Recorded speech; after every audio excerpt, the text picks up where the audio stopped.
Welcome, folks, to my second video in my series. Today we have LinkedIn promoter and LinkedIn all-around HR recruiting guru, Amy Miller.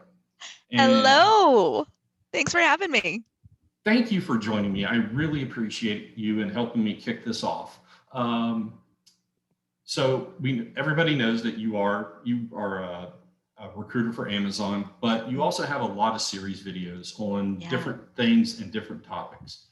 So the first thing I want to lay to rest, and I know it's your biggest pet peeve and like something that I love teasing you about simply because it's so much fun. And to be honest with you, where this whole rumor started with the whole ATS, the ATS robots, right? The evil ATS robots. Right here. There we go, folks. That is Sherman has arrived.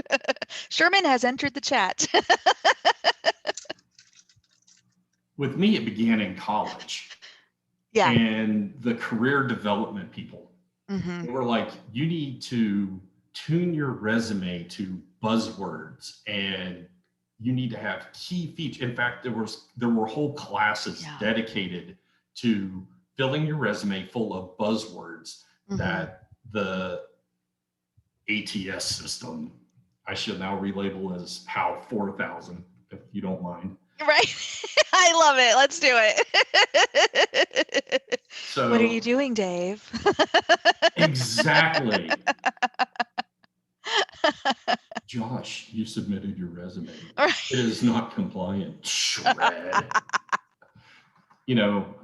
And it seemed like that's what was happening. And a lot of this starts with at the college level in the career. For sure.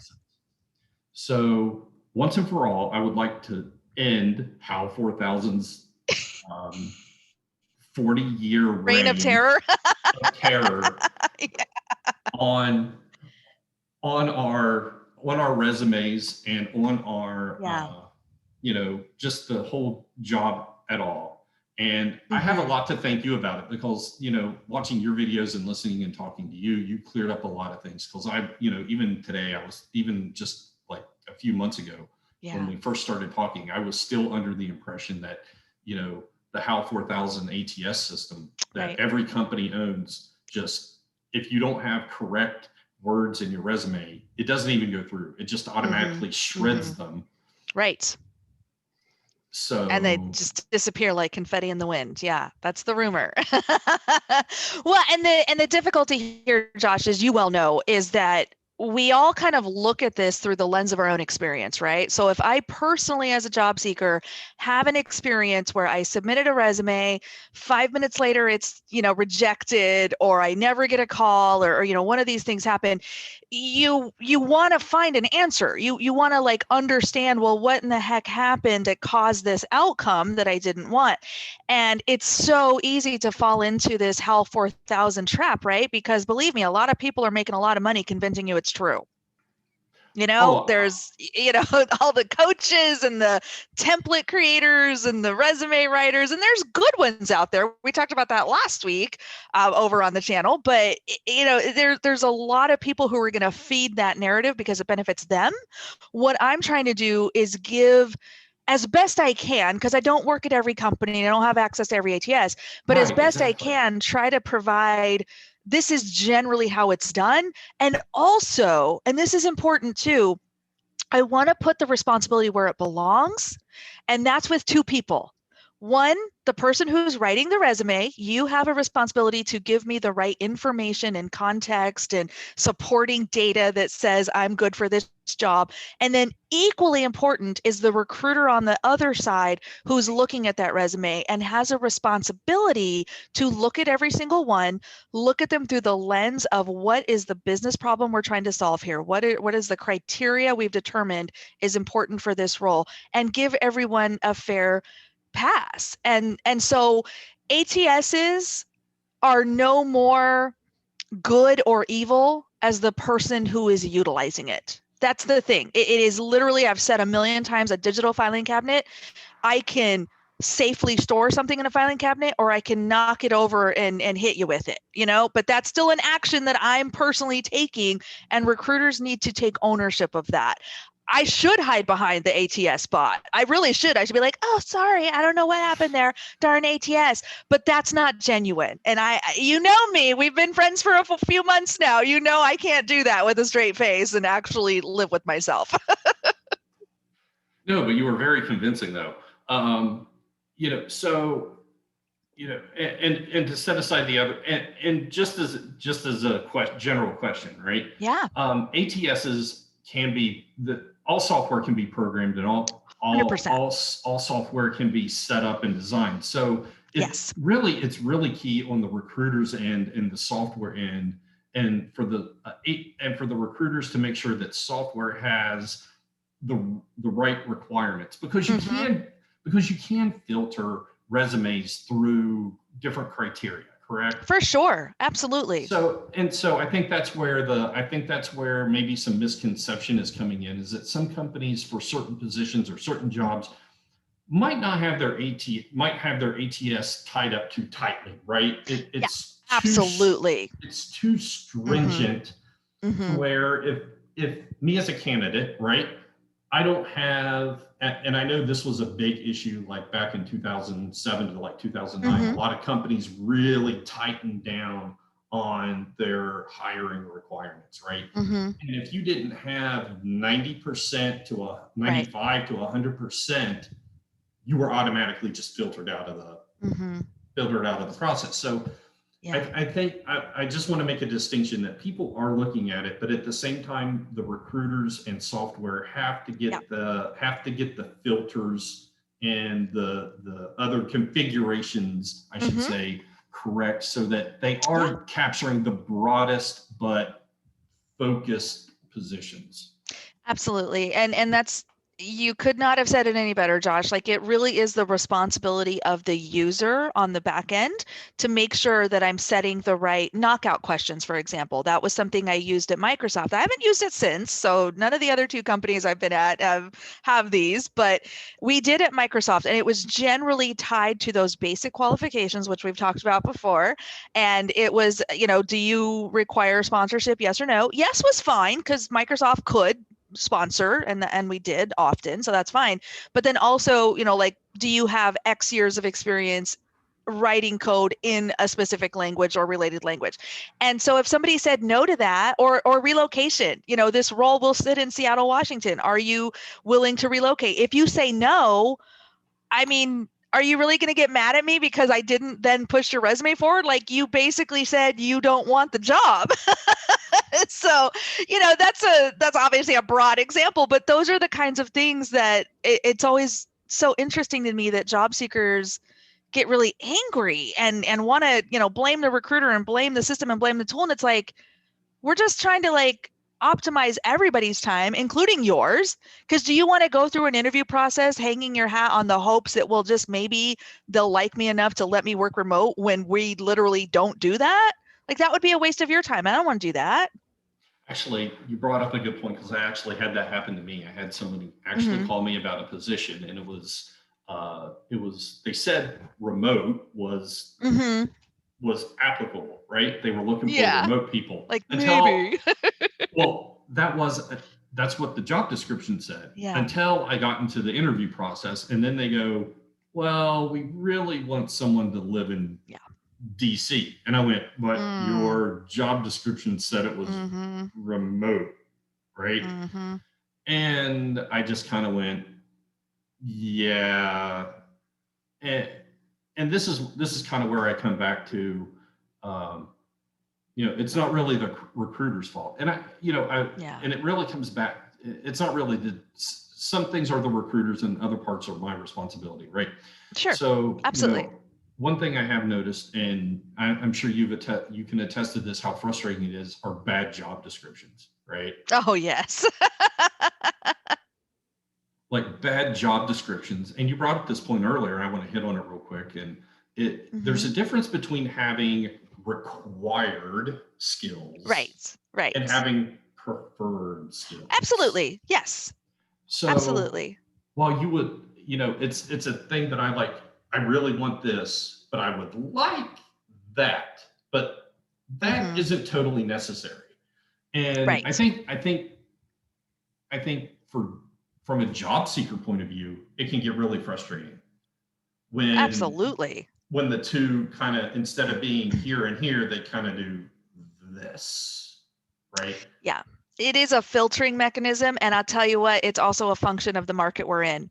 The more people that are looking, the more people that are available, the more people that are responding to ads, things like that. And it's cyclical. It's going to change, and employers are going to be really upset. But right now, we are just in one of those weird markets where employers can take advantage of being more selective, being more choosy, having harder requirements. And sadly, they're still going to make hires because those special people, are available and are looking and are open to making changes. So it's going to change. I've been in this for 22 years. I've seen all kinds of markets, and I've seen sellers markets, buyers markets, to coin a phrase, and it's going to shift again. And I think the only thing recruiters can really do is just try to be as transparent and helpful as possible. And that's the whole purpose of, the blog, the show, coming on here and talking to you, to your audience. Like, I just want to be transparent because I know how mystifying it is. Like, you don't, I remember buying my first house, and if I didn't have a really great broker kind of talking me through it and helping me understand, I would be in trouble. You know what I mean? It's not my area of expertise. So that's why I count on a professional who understands the in and outs and can explain, yeah, we're asking you for a bunch of weird information and like 17 years of tax returns, but there's a reason. Just give it to me so we could do this thing, kind of thing. So that's all. And I know not every recruiter feels this way, but that's just my personal brand, if you will, if I have such a thing. Brand. I love that term, brand. So silly. I tried to send some of my exposure to my mortgage holder, and they were not interested. So, well,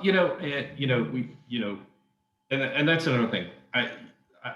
I'm not a person for buzzwords, right? I don't like buzzwords. I think buzzwords are kind of empty. So, for sure. Especially on LinkedIn, you hear all this stuff talk about brand, and you need to promote your brand. And I made a comment, and you actually agreed with this, and we're kind of going to segue into our next segment here. And this is one of your favorite discussions now that we have killed HAL 4000. Sorry, Hal. Better luck next time. I might post a RIP post in LinkedIn for the death of HAL 4000, the ATS, the evil ATS robot. Rest in peace. Maybe I should give Scott Adams a shout out. Instead of having Catbert, the evil HR director, we have HAL 4000, the evil ATS robot. I'm surprised he hasn't tapped into that yet. That would be a gold mine, honestly. You'd have a lot of fun with that. Oh, exactly. So now I see a lot of things on brand. Promote your brand. Yeah. Promote your brand. Okay. What exactly am I promoting? Yeah. Right. What is the thing that I'm promoting? If I'm creating T-shirts, or I'm like FUBU or some other line, then I want to promote my brand of clothing. I want to promote, hey, my shirts or my shoes or whatever is way better than these guys. That's why you need to buy my stuff. But when it comes to me as a person, when it comes to promoting my brand, right? Yeah. You start getting into like what I call ethereal or ghostly like qualities, right? 100%. Yeah. So I think when it comes to like income and salary, right? I think those are two separate things. So my job as from a job seeker or from an employee or from any kind of person going after a role in a business, sure, I want to promote myself. Yeah. I want to promote myself to the person I'm interviewing that I have the capability of doing the job, right? Yeah. That I can do the job. So the value that I have is what the company pays me. Sure. Yep. And I think that's a better distinguishment of your brand, right? Your brand is only worth what somebody is willing to pay for it. Yeah, what you can monetize. That's it. Yep. The value stops and ends there, starts and ends at what you can monetize. So it doesn't matter how great I promote my brand or me as a person, right?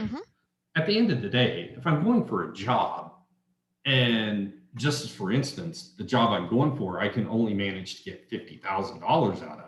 And really, that's all my brand is worth at that point in time. Now, can I increase that? Sure. There are things I can do to increase it. Maybe the next job after some years of experience, now I've added some value to my skills, and my next position might pay $75,000. But still, that's all my brand is worth at that point in time to the company.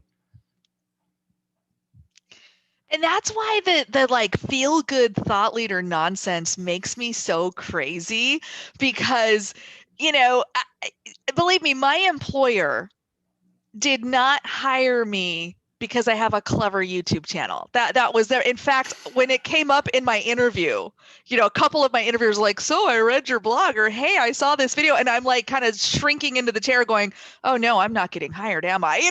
Because like maybe they don't want the risk. Maybe they don't want to be associated with this loudmouth, So it's interesting that we've kind of created this like Kardashian culture, if you will, of, making stupid people famous. I'm just going to say it. And hey, for those that have monetized it, like, cool, go be a TikTok star. That's awesome. Doesn't play in the real world. It does not work for 99.8% of the population. So it's frustrating, because then on the other hand, you have people like me who will post. I'll give you an example. Just yesterday, I posted just kind of a long form post on LinkedIn about interview prep and like having different data points for all the people that you meet through the process. And it's shocking to me how many people are mad at me for this.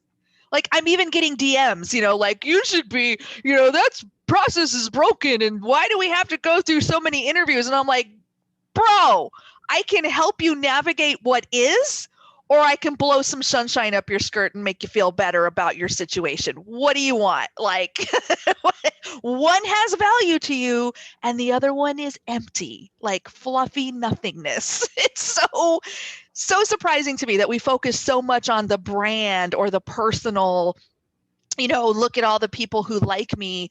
That's not going to pay anybody's bills unless you're a Kardashian, I guess. I don't know.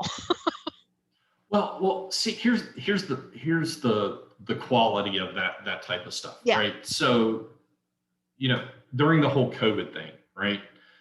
I actually saw a real life article in this that said a lot of these Instagram and a lot of these TikTok people and even some YouTube people and Twitch people, they came under a really hard financial strain because they're highly dependent on people subscribing and donating, basically giving them money to view their channel. So monetizing the channels, monetizing their channel. Well, when people don't have money, they can't subscribe to your channel. Yeah. Good point. Spending $20 on eggs, bread, and milk is more important than spending $20 on your YouTube channel or Twitch TV. Good call. So, the reason I started this is because I saw a gap in, YouTube and stuff like that. And I saw a gap in what people were doing. And me, I post all the time. My posts are going to contain real content. And when I mean by content, I mean real facts. They're going to contain real material that you can use. I'm not going to be the quote from the Adam Sandler films that you can do it, guys, right? Same. I mean, literally every time I see one of these things of don't give up, you can make it, and the world is yours. And, like the world is yours. All I'm saying in the background is Schneider. I'm seeing Schneider in the background going, you can do it. You know what I'm saying? And I do. that's it. That's all I see out of this. And And but when it's demoralizing at the end, right? Because if you're that person who's feeding into this narrative and you're like, you know what, the thought leader's right, I just need a chance. And, and you start chasing all of the brand building and the likes and the accolades, you're not focusing on the stuff that actually gets you where you want to be. And then you're frustrated all over again. But now you've got a boogeyman in the form of HAL 4000, Amy Miller, the list goes on. So, that's why I get, and I think you and I are on the exact same page with this. Like, we just want to put out into the universe what's real, what's actionable, what is going to actually make a difference in your life if you choose to listen to us and take our advice. And that also makes you and I unpopular. People either love us or ignore us hardcore. There's no in between.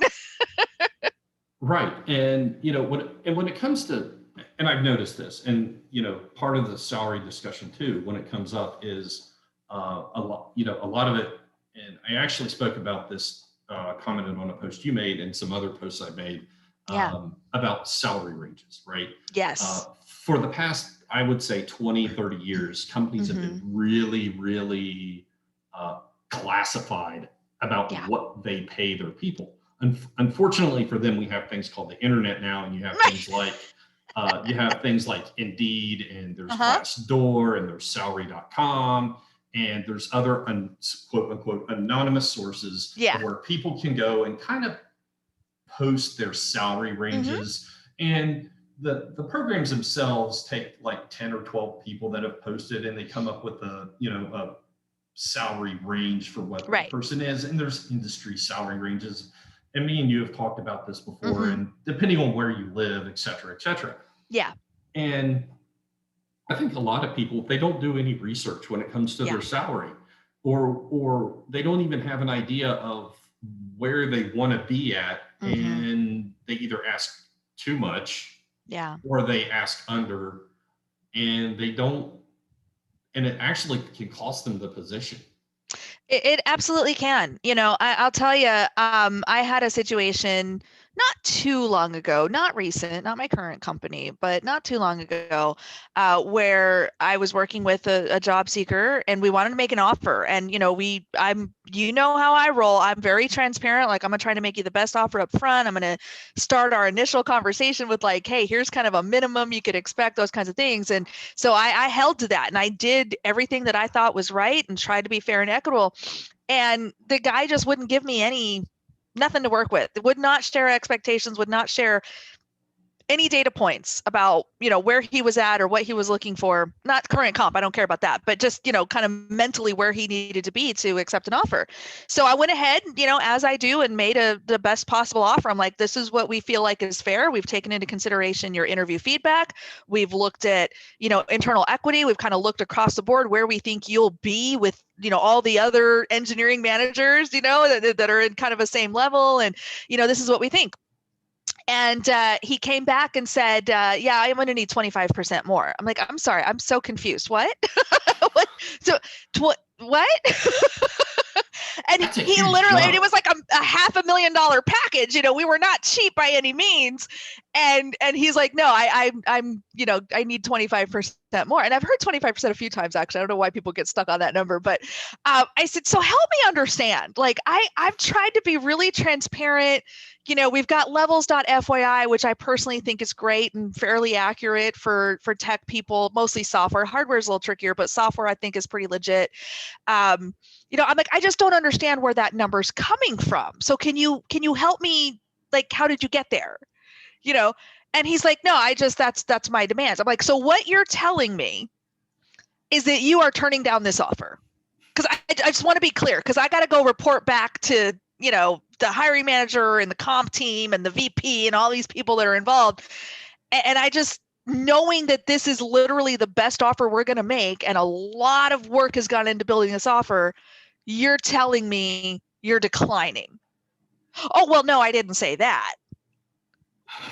But didn't you kind of say that? So, fast forward, like he ended up accepting, but the manager was kind of pissed. The manager was like, he actually tried to get me to pull the offer. And I said, no, we're not doing that. Keep in mind, this person's probably reading bad advice and getting, all this thought leader brouhaha. I'm like, let's not hold it against him. And once we started working together, I remember like 6 months in, we grabbed a cup of coffee. This is obviously pre-COVID, right? And I said, you're one of my tougher negotiators. He's like, honestly, Amy, he goes, I was making like 180 and I was so afraid of leaving money on the table. I'm like, are you kidding me? I more than doubled your salary. And but he was coming from this place of fear, right? Like, oh, I'm kind of underpaid at this like unknown company, and now I'm coming to this big giant company, and oh my gosh, and my friend said this, and it was unfortunate, but it was coming from fear and lack of trust.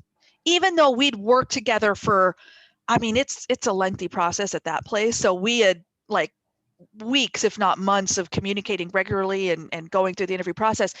Even then, even with all of that, and knowing, this is pre-YouTube, but knowing who I am as a recruiter, he didn't trust that what I was telling him was true. We put this thought into your offer. We looked at these factors. We're making an offer we feel really strongly about. He didn't trust me.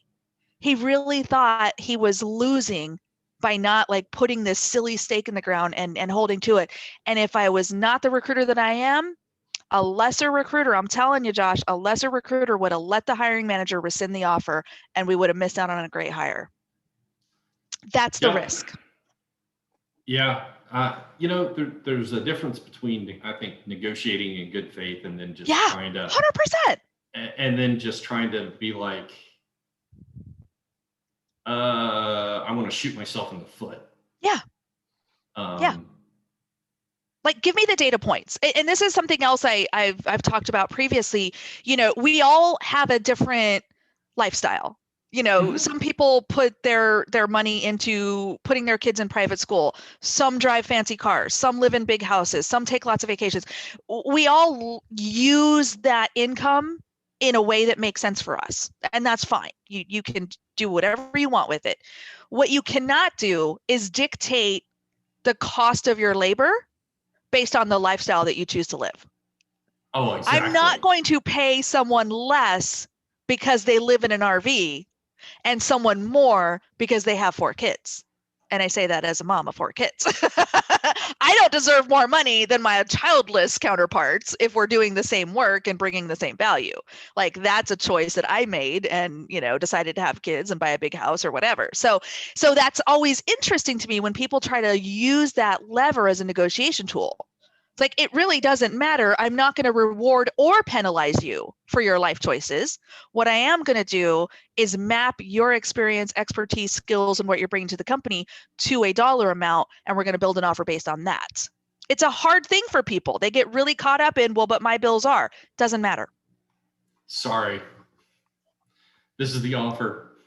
Mm-hmm. I mean, I want to give you as much money as I can. I'm always joking about, shaking the couch cushions and raiding my CEO's wallet and trying to give you the best offer. It's only partially in jest. Like, I really do want to make the best possible offer.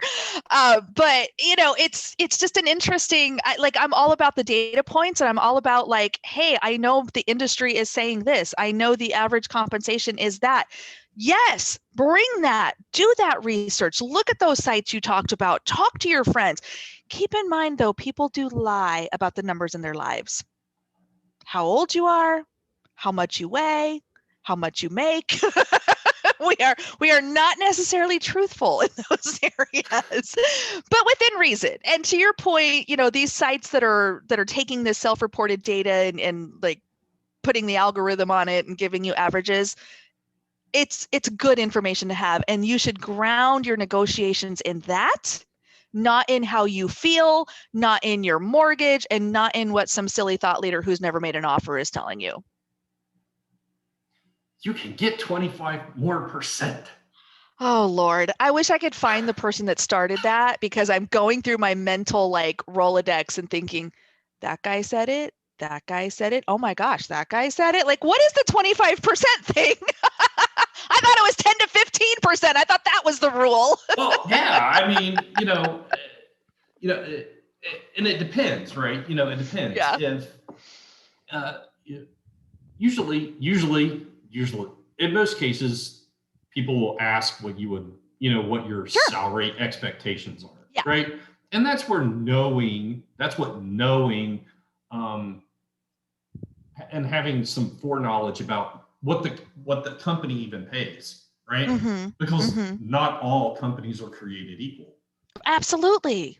You can't expect that, with Amazon, for instance, Mm-hmm. Amazon coming in, sure, I can go, yeah, I want 100 and, what's your salary expectations? Yeah. 150,000. Yeah. Not unusual for a software engineer, for sure. Yeah. And they would go, oh, that it? Whereas if I go to good news, I'm giving you 200. I mean, that's what I would do, I'd be thrilled. Oh, you only wanted 150? Oh, here's 200. You're going to be so happy come offer time. compared to a, say, a more local company. Absolutely. That's not like that, and where you go, well, I want 150, and they go, our average salary is like 80 for this position. Mm-hmm. Exactly. So and I think that's where people get caught up, because they see the salaries of the big tech companies, IBM, Microsoft, Amazon, sure, Apple, Samsung, whoever it is, right? And they kind of expect that that's an industry-wide thing. Well, it's an industry-wide thing if you're in the top 5% of technology firms. If you're working for a local company that works within your city, then you really can't expect to have those big high salary expectations. Golden handcuffs are a thing. I mean, the more, if you get used to living that lifestyle and you get used to, commuting, COVID obviously has changed some of that, but, you're used to living in Silicon Valley, you're used to being in the car 2 hours, each way. That comes at a price. And I'll give you an example. My first corporate recruiting gig after I got out of the agency world was for a very small company in a somewhat rural town, about a good 45 minutes south of Seattle, probably. Still King County, but barely. We were like getting up closer to the mountain. So I actually recruited a project manager from Microsoft. She lived 5 minutes from the office. She was commuting to Redmond, which was a good solid hour and a half, one way for her. And I, found her on probably LinkedIn or something, called her up, tried to woo her to this little, crappy little company, paying nothing. And she, I think we were paying like 80K or something for this role. And she was at like 115 at Microsoft. This is several years back, but, she's like, Amy, I just, the cut and pay, I don't know. And I'm like, no, I get it, but let's talk about other things that are important to you and blah, blah, blah. And what's really interesting, she did take the job. I did hire her, but here's the thing. This was the tipping point for her. She said, I talked to my husband and I realized my kid's only going to have so many T-ball games. My family's only, and so we did the math. The amount of time I would not be in the car, the ability to have, to work for a working mom who understands my situation, and I can pop out of work, be home in 5 minutes, be with my kid when he gets off the bus from kindergarten, those kinds of things. She's like, that is more important to me than this 30K gap or whatever it ended up being, and it worked for her and her family, right? I'm not suggesting everyone can make that choice, but was like the point of my earlier video, is like, you have to make this pro-con list and figure out, within the constraints of each offer, within the constraints of each situation, what is best for you. That was best for her at that time. She's since left and gone on and done bigger and better things, and we're still, friends to this day. It's been 12 years or something. But those are the things that no one else can decide but you. But it's also not up to the company to make that decision. The company's job is to give you the information. Here's where we're at. Here's what we pay. Here's what the offer looks like. We want to be competitive. We want to be fair. This is what we think that is. You then have to decide that based on your circumstances, your personal life, your bills, that it impacts your choice. It doesn't impact the offer. Right. Exactly. and the discrepancy was made up in not having to travel, less Yeah, gas, less, 100%. I fully understand and know where that's coming from. I was having to commute back and forth when I first started, and Yeah. I had tolls and gas and all that. And when I started working from home, Yeah. I saw a actual huge increase in my salary because I wasn't having to pay for gas and tolls and Totally. all Not of that paying for stuff. lunch out every day, or grabbing something from the cafeteria, if you don't work for Google where they give you free food, which I always found the food to be a little fancy for my taste. Like, where's the hot dogs?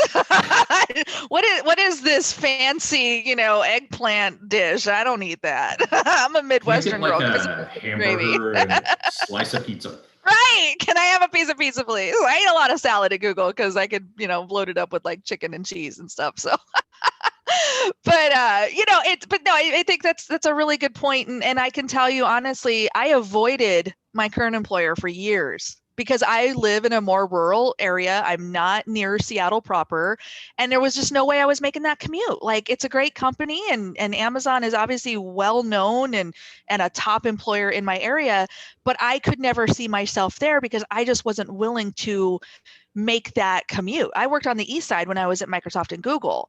It was only when Amazon called me about a job whose office was on the east side that I was like, okay, that I could do. That's like, I walked to my Amazon interview from my Google office. That's how close they were. I was like, Nice. It's a nice day. I'm just going to go walk 3 blocks, be back in 6 hours, kind of thing. But, so that made sense for me, right? That was, again, that trade-off. I had to personally decide, where are my boundaries? My boundaries are, Amy's not driving to the city. I won't. Not going to happen. No, I fully understand that. Let's hit the last quick thing real quick, and that would be communication. Yeah. Communication between, and I think this is what gives the whole recruiting industry kind of a bad rap. And totally agree. And that is the really big lack of either communication or miscommunication. As we kind of talked about earlier, having bad job requirements, not letting people know up front. Yeah. That's like there was a job for a while back ago. There was a job that I applied for, and they were actually interested. Yeah. And I went, well, this is what I want. And they went, well, it doesn't pay that. And I'm like, yeah, it does, because that's what the job that's the job title and the job description. And I even lowered my amount. I even lowered my amount a little bit, and they went, no, it doesn't even pay that. And I went, what? I went, wait a second. This is what this job is, and I know that's what this job pays, because it's almost like an industry type standard, right? And they went, well, that's not what the job really is. And I went, oh my gosh. Maybe post what the job actually is. Let's start there. I'm like, oh my. It turned out to be more like an office secretary type job. Gotcha. They were trying to use a fancy title. Project manager. You're going to answer phones and file things. Not that there's anything wrong with that. That's an important function, but yeah. Oh, yeah. Well, I mean, it's like, you want to hire somebody to be an office assistant, and you should have the position as an office assistant. I'm saying, call things what they are. Not like a project analyst 4, right? There's a small difference. So, and I think definitely. And I think that's where and it's not just recruiting, but HR and the hiring managers, everybody. It's like the whole process. Everybody responsible for approving that should be in trouble. Gets a lot of job applicants, upset, and they're like, rightfully so. That, and the worst is, well, I applied for the job and we had an interview, and then the ghost appeared. Right. That's probably the worst, and I tend to hear that a lot. Well, I applied for the position and I got a call back and I had an interview and then I heard nothing. Crickets. Yeah. Crickets. I gotta tell you, I first of all, I will absolutely 1000%, and you can put this, you can grab this clip and post it all over social media because I know what I'm about to do to myself. My name is Amy Miller. I am a recruiter who has been guilty of ghosting candidates. I'll admit it. Oh. I've done it. I'm not proud of it. It's not intentional, but I'm looking at my inbox right now going, oh God, I owe that person a response. Oh no. I mean, I've done it. I will probably do it again. But here's the thing about ghosting, and I'm going to do a video about this someday when I'm brave enough. Not yet. Here's my thought on ghosting. I think first of all, we have to really define ghosting. Because applying to a role and getting an auto response or maybe even getting no response, some ATSs are set up that way where they don't do that, and it's unfortunate, but that's the debate for another time. That's not ghosting. Okay, that you can be mad about that and you can call out a lot of things. I wouldn't consider that ghosting. What I think is ghosting, and I would love to hear alternative viewpoints. I probably won't change my mind, but I'm open. If we have communicated and I have not closed the loop, that is ghosting. Sometimes closing the loop is an email, hey, we're moving forward with another candidate, or we didn't, we reviewed your resume and it wasn't what we needed, but I've closed the loop. You may not like the method I used to close it, but it's closed. If we've talked on the phone, if we've had a personal conversation, you deserve closure through a personal conversation. That's another thing that I feel strongly about. I don't think we should reject by email or by automatic, responses if we have had a conversation. If you have spoken to a real life person should close the loop with you. If that is not happening, that would be ghosting, in my opinion. What do you think? I actually agree with that statement. I think the term ghosting gets used ambiguously quite a bit. And any kind of communication in one direction or the other, and I'm not saying recruiters are the only people that ghost. I know there are candidates that just up and disappear into the ether, and you're like, been there, done that. Where did Mike Where'd they go? We made Mike an offer, and well, Mike disappeared. Never heard from him again. I've had that happen. It does not feel good. And I think that and like you said, I have to agree. The definition of the ghosting is if there is a personal communication, and whether it's email, telephone, Zoom, whatever, if there's some kind of a personal communication, then it should deserve a personal response in return. Absolutely. Waiting for, maybe you're busy and forgotten 4 months later, you finally get around to it. And the person might be a little ticked off, but at least they know that, wouldn't blame them. Yeah. And I think there's some timeliness things that have to be considered as well. Definitely. But overall, I think that's it. Whether you send an email to somebody and say, hey, this is Amy or, Jack or Jill or whoever, and, we're sorry, but you didn't make it, or you go, oh, congratulations, here's your, blah, blah, blah, and we welcome you aboard. When can you start? Let's get the process going. I think that you're right. I think a ghosting would be just, if you implement a personal communication and then do not have a end, you don't have a closing end to that communication in some way, then you've kind of left the person out in the rain and the cold. And absolutely. They're probably going to be mad at you and then write a really bad Yelp review. I avoid Reddit recruiting hell for that reason exactly. I don't need any other opportunities to feel bad about myself, so I just don't even go there. But it is the closure, right? I think we agree that is the linchpin right there that determines ghosting or not ghosting. But I would also just take that one more step. I've closed the loop with you. We've had the conversation. We're not moving forward for whatever reason, feedback or no feedback. Your mileage may vary depending on your company.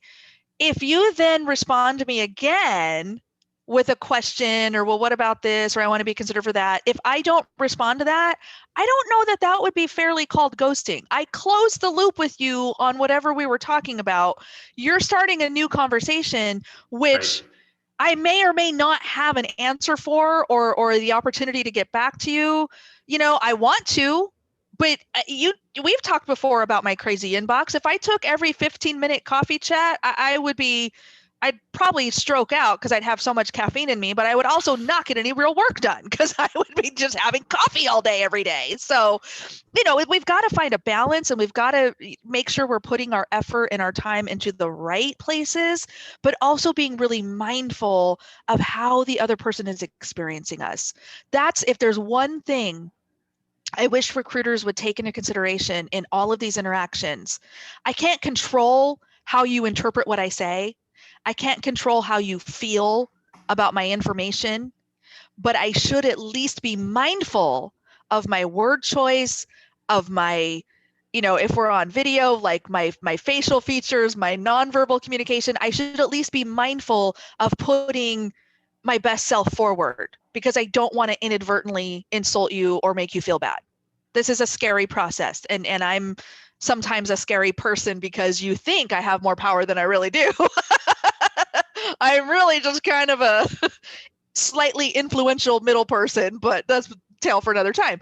But I think we do have a responsibility to think about, well, how is this going to land? How can I soften this? How can I make sure that the person feels supported, even if I have bad news? That's important. I fully 100% agree. And I think with that, I want to thank you for coming on.